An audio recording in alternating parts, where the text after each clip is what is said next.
Inaprubahan naman ng Blue Ribbon Committee ng Bangsamoro Parliament ang report na naglalayong pagandahin ang payment processes para sa suppliers ng iba't ibang ministries at offices ng BARMM. Kasama sa report ang serye ng rekomendasyon para sa mas mapabilis, mas mapaigting at mas mapalinaw ang sistema ng pamahalaan pagdating sa pagproseso ng kontrata at pagbabayad.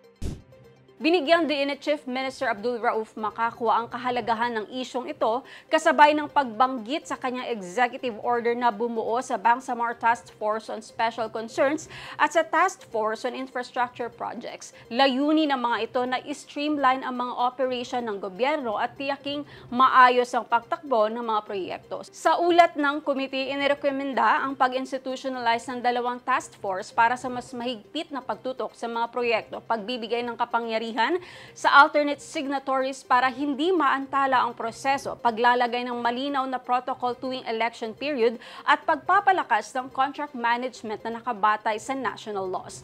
Ipinatawag naman ng committee ang ilang suppliers ng MBHTE bilang bahagi ng investigasyong ginagawa nila in aid of legislation. Layunin nito makalikom ng first-hand information kung paano nakikipagtrabaho ang ministry sa kanilang suppliers. Isa-isang humarap ang suppliers ng learning materials at school-based feeding programs at ipinaliwanag ang kanilang proseso ng pakikipag-ugnayan sa MBHTE. Ayon sa committee, mahalaga ang mga testimonya upang masuri ang bisa ng mga programa at matukoy kung saan pa maaaring higpitan ang safeguards. Samantala, inaprubahan ng Committee on Science and Technology ang kanilang internal rules na nagbigay daan para masimulan na ng committee ang pagrepaso sa mga panukalang nasa kanilang mandato.